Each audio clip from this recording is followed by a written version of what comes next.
तो आज हम क्लास 11th का सेकेंड यूनिट सरल रेखा में गति पढ़ने जा रहे हैं, motion in a straight line. तो हम पहले गति जान लें कि गति है क्या। इसके बाद हम देखेंगे सरल रेखा में गति, समतल में गति, आकाश में गति। 3 प्रकार की गतियों का हम अध्ययन करेंगे। तो पहले हम गति जान लें, मोशन है क्या। तो गति है जब कोई वस्तु किसी एक स्थान से दूसरे स्थान तक पहुंचने में जितना समय लगाती है, ठीक है, जितना भी समय लगेगा किसी एक स्थान से दूसरे स्थान तक पहुंचने में, तो हम कहते हैं कि वस्तु गति करते हुए एक स्थान से दूसरे स्थान तक पहुंच रही है।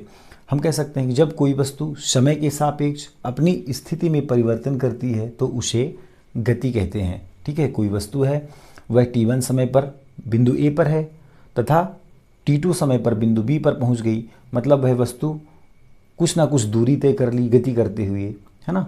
तो हम कहते हैं कि वस्तु गति करते हुए कुछ ना कुछ दूरी तय कर ली है, अतः वस्तु गत्यावस्था में बिंदु A से B तक पहुंची समय के सापेक्ष। मतलब हमें गति यदि जानना है तो समय के सापेक्ष ही हम गति को जान सकते हैं। ठीक है, यदि समय के सापेक्ष ही गति को जाना जा सकता है, यदि समय नहीं है तो हम गति को नहीं जान सकते। ठीक, और दूसरी बात, कभी कभी जैसे हम समय को नज़रअंदाज करें, है ना, तो हम देखते हैं कि जब हम कार से जा रहे होते हैं, तो जब हम कार से रोड पर चल रहे होते हैं तो रोड के बगल पे बने हुए बिल्डिंग्स या फिर पेड़, है ना, या फिर पेड़ हमें पीछे की ओर जाते हुए दिखाई देते हैं। हम मोशन आगे कर रहे हैं और ये हमें पीछे की ओर जाते हुए दिखाई देते हैं। हम जितने गति से आगे जा रहे होते हैं उतनी गति से ये पीछे की ओर जाते हुए हमें दिखाई देते हैं। तो हम महसूस करते हैं कि हम गति कर रहे हैं। ठीक, मान लो कि 2 ट्रेन हैं, आपस में एक ही दिशा में समांतर ऐसे चल रही हैं। ठीक, आप इस विंडो पर बैठे हो इस ट्रेन के, और ये दूसरी ट्रेन पर कोई व्यक्ति इस विंडो पर बैठा हुआ है और दोनों ट्रेन समान गति से चल रहे हैं। तो हम इधर देखेंगे तो हमें मोशन का आभास नहीं होगा, हम एहसास नहीं कर सकते कि हम गति कर रहे हैं। क्यों? क्योंकि हम इसके सापेक्ष विराम अवस्था में और ये हमारे सापेक्ष विराम अवस्था में है। लेकिन जब हम इधर झांकते हैं, इधर की ओर हम देखते हैं, तो यहाँ पर पेड़ या बिल्डिंग्स हमें पीछे की ओर जाते हुए दिखाई देते हैं, तो हमें आभास होता है कि हम गति कर रहे हैं, है ना। ठीक इसी प्रकार ट्रेन पर बैठा हुआ, ठीक, हम ट्रेन जैसे हमने बना लिया ट्रेन एक, ठीक है, ट्रेन पर मान लेते हैं ट्रेन की इस विंडो पर आप बैठे हैं, ठीक है, इस विंडो पर कोई और बैठा हुआ है। तो आप क्या हैं,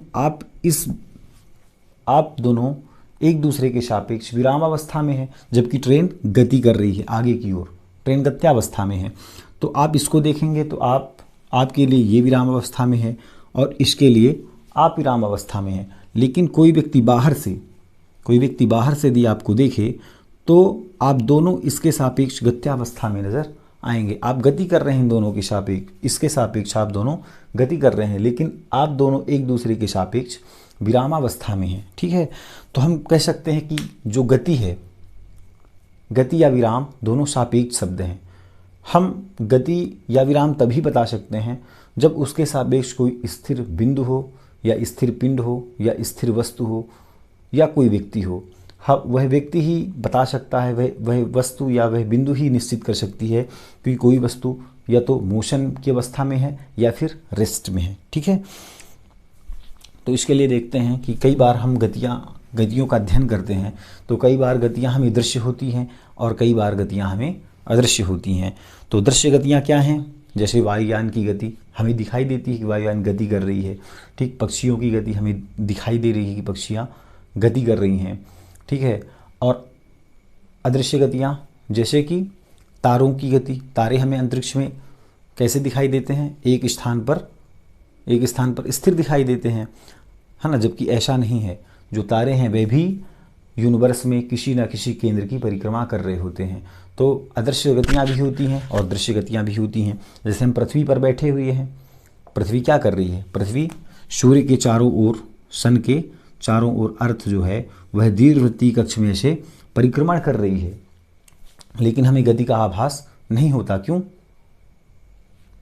हमें गति का आभास नहीं हो रहा। हम पृथ्वी पर बैठे हुए हैं और पृथ्वी अपनी भी धुरी पर घूम रही है और सूर्य के चारों ओर दीर्घवृत्तीय कक्ष में ऐसे परिक्रमण भी कर रही है, लेकिन हमें मोशन का आभास नहीं होता। लेकिन हम यदि चंद्रमा पर जाएं, मून पर जाएं और मून से देखें तो पृथ्वी अपनी धुरी पर भी ऐसे घूमती है तथा सूर्य के चारों ओर भी ऐसे घूमती हुई प्रतीत होती है। और हम पृथ्वी से क्यों नहीं देख पाते? हम पृथ्वी पर बैठे हैं और पृथ्वी गति कर रही है, लेकिन हमें गति का आभास नहीं होता। क्यों? क्योंकि हमारे सापेक्ष, इस पृथ्वी के सापेक्ष कोई स्थिर पिंड नहीं है। क्योंकि ब्रह्मांड में जितने भी पिंड हैं, जितने भी ग्रह हैं, जितने भी तारे हैं, वह सब किसी न किसी केंद्र के चारों ओर परिक्रमा कर रहे हैं, तो हमें मोशन का आभास नहीं होता। लेकिन जब हम चंद्रमा पर जाके देखें तो यही पृथ्वी हमें मोशन करती हुई नज़र आती है ना। तो वही चीज़ है कि यदि हमें गति देखना है या विराम देखना है तो हमें कोई ना कोई पिंड चाहिए, कोई ना कोई स्थिर पिंड चाहिए। उस स्थिर पिंड के सापेक्ष ही हम गति का अध्ययन या विराम का अध्ययन कर सकते हैं। तो हम कह सकते हैं गति और विराम दोनों क्या हैं?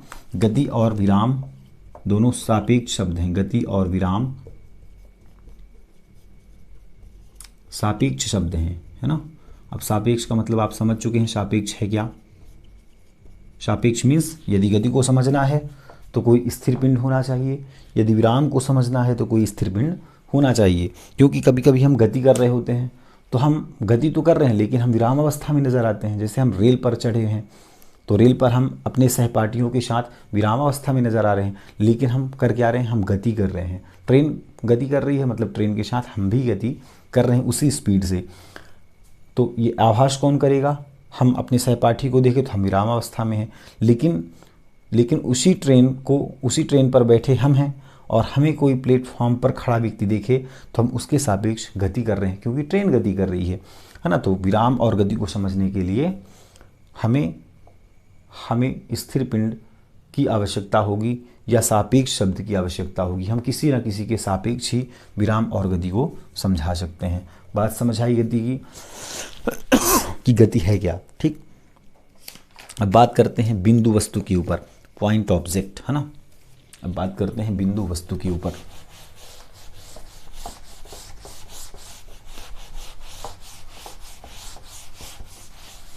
बिंदु वस्तु, पॉइंट ऑब्जेक्ट, है ना। बिंदु वस्तु,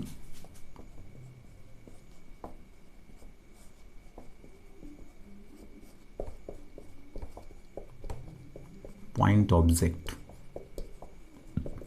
तो बिंदु वस्तु है क्या? बिंदु वस्तु हम मान लेते हैं, ठीक। जैसे कि हम मान लेते हैं कि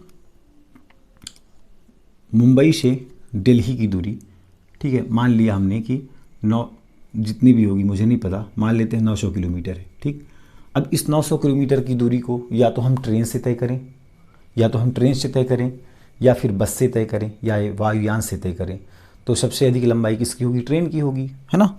लेकिन इस दूरी की तुलना में मान लेते हैं ये बॉम्बे है और ये है दिल्ली, है ना। अब इस दूरी की तुलना में या तो ट्रेन की लंबाई, या वायुयान की लंबाई, या फिर बस की लंबाई क्या होगी? बहुत कम होगी।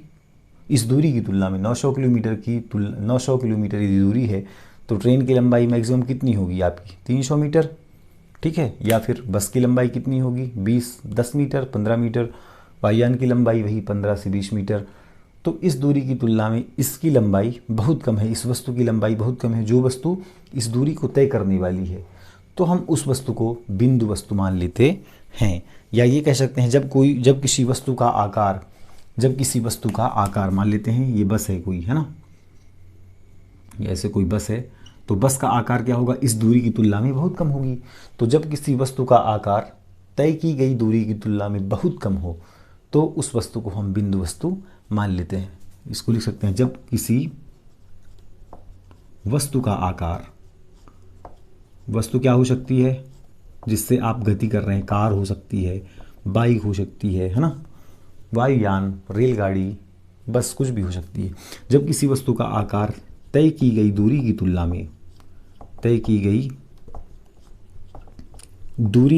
में आप लिखते जाएं, नोट करते जाएं, है ना, तय की गई दूरी की तुलना में बहुत कम हो,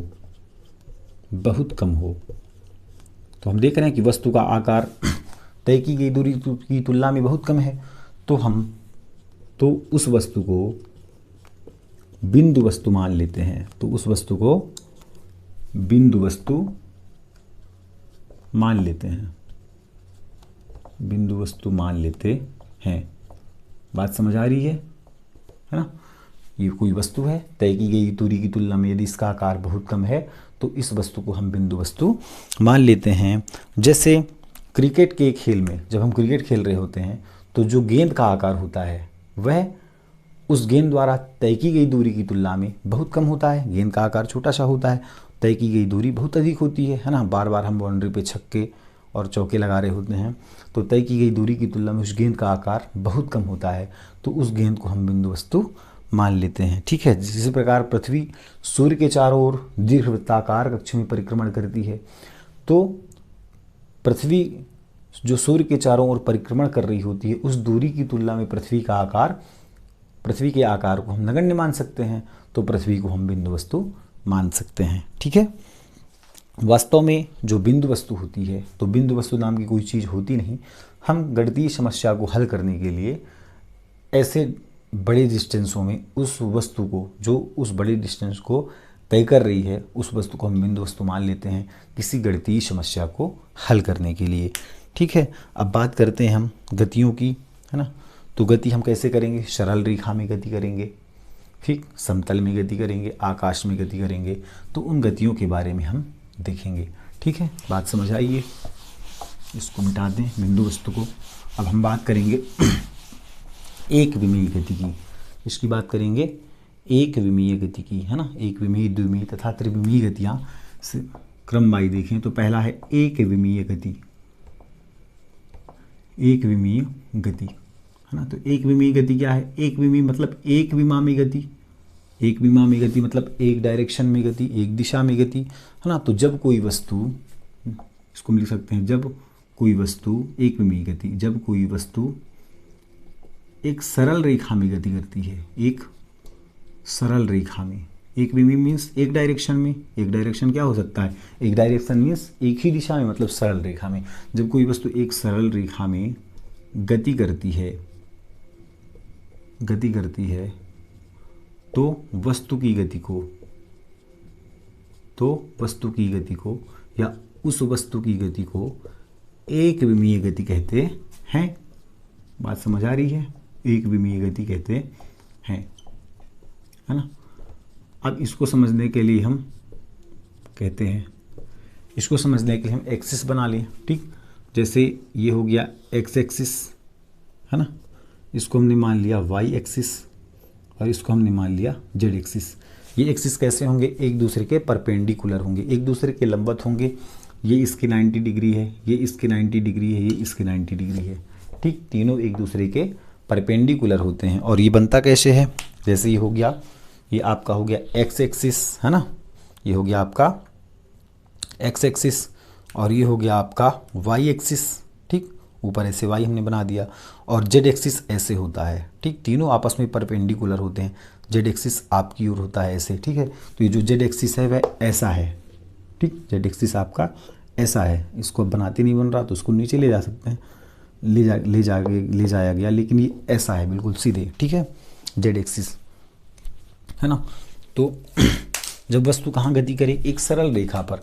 सरल रेखा पर मीन्स या तो एक्स अक्ष पर वह गति कर सकता है वह वस्तु, या फिर वाई अक्ष पर, या फिर जेड अक्ष पर। तीनों सरल रेखा हैं, तो तीनों में से किसी एक एक्सिस पर गति करे, या तो एक्स पर, या तो वाई पर, या तो जेड पर। लेकिन सरल रेखा में गति करे, उसका डायरेक्शन चेंज नहीं होना चाहिए, उसकी दिशा नहीं बदलनी चाहिए, वह एक सरल रेखा पर निरंतर गति करती रहे। तो वस्तु की इस गति को हम सरल रेखा में गति कहते हैं। उदाहरण के तौर पर हम देख सकते हैं रेलवे ट्रैक पर दौड़ती हुई रेलगाड़ी की गति। रेलगाड़ी जो होती है वह हमेशा रेलवे ट्रैक पर दौड़ती है, तो हम रेलवे ट्रैक को एक सरल रेखा मान सकते हैं, है ना? रेलवे ट्रैक पर दौड़ती हुई रेलगाड़ी की गति। ठीक है, सीधी सड़क पर चलती हुई कार की गति। सीधी सड़क पर यदि कार दौड़ रही है तो एक सरल रेखा में गति कर रही है, स्ट्रेट लाइन में गति कर रही है ना? एक विमीय गति में वस्तु हमेशा सरल रेखा में ही गति करती है, या तो एक्स एक्सिस पर करेगी, या तो वाई, या तो जेड, किसी तीनों में से किसी पर भी गति कर सकती है।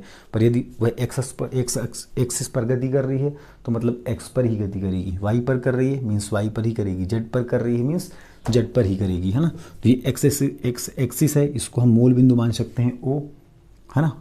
इधर क्या हो जाएगा, इधर हो जाएगा एक्स डैश, है ना, हमने पढ़ा है निर्देशांकों में ही हो गया एक्स डैश। और ये वाई ऊपर है, नीचे क्या होता है वाई डैश, नीचे क्या होता है वाई डैश। इधर जेड है तो इधर क्या हो जाएगा ऐसे जेड डैश, है ना। मतलब इधर एक्स का धनात्मक अक्ष है, इधर ऋणात्मक अक्ष है, इधर ऊपर वाई का धनात्मक अक्ष, नीचे वाई का ऋणात्मक अक्ष, इधर जेड का धनात्मक अक्ष और ऊपर जेड का ऋणात्मक अक्ष।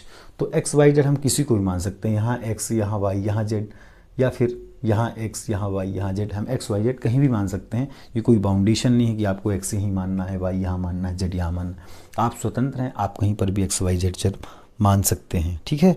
तो बात समझ आई। एक विमीय गति, जब कोई वस्तु एक सरल रेखा में गति करे, या तो एक्स या तो वाई या तो जेड एक्सिस पर। इस प्रकार एक विमीय गति में कोई किसी एक विमा में गति होती है, या तो एक्स पर या तो वाई पर या तो जेड एक्सिस पर, तीन में से किसी एक एक्सिस पर गति करती है, तो वस्तु की इस गति को हम एक विमीय गति कहते हैं। और एक विमीय गति में यदि मान लेते हैं कि वस्तु एक्स एक्सिस पर गति कर रही है, यदि मान लिया हमने कि वस्तु एक्स एक्सिस पर गति कर रही है, एक्स अक्ष पर गति कर रही है, तो एक विमीय गति में केवल एक्स निर्देशांक ही परिवर्तित होगा, केवल एक्स निर्देशांक ही परिवर्तित होगा, ठीक है। केवल एक्स निर्देशांक ही बदलेगा या परिवर्तित होगा, केवल एक्स निर्देशांक ही परिवर्तित होगा, वाई और जेड अपरिवर्तित होंगे, क्योंकि एक विमीय गति एक सरल रेखा में गति है।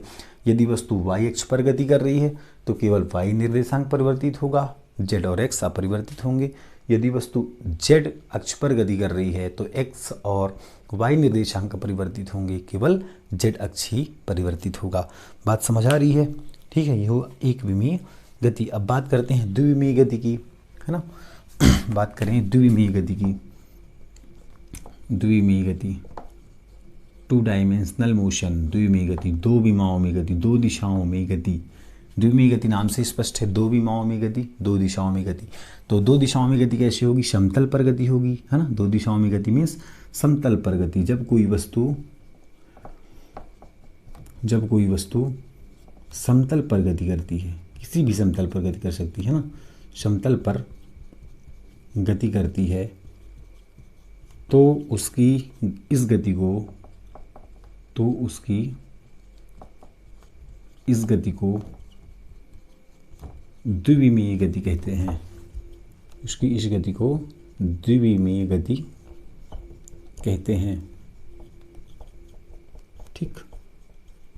कोई वस्तु जब समतल पर गति करे, जैसे हम समतल बना सकते हैं, ये हो गया आपका एक्स एक्सिस, ये हो गया वाई एक्सिस, इधर हो जाएगा एक्स डैश, इधर हो जाएगा वाई डैश, है ना।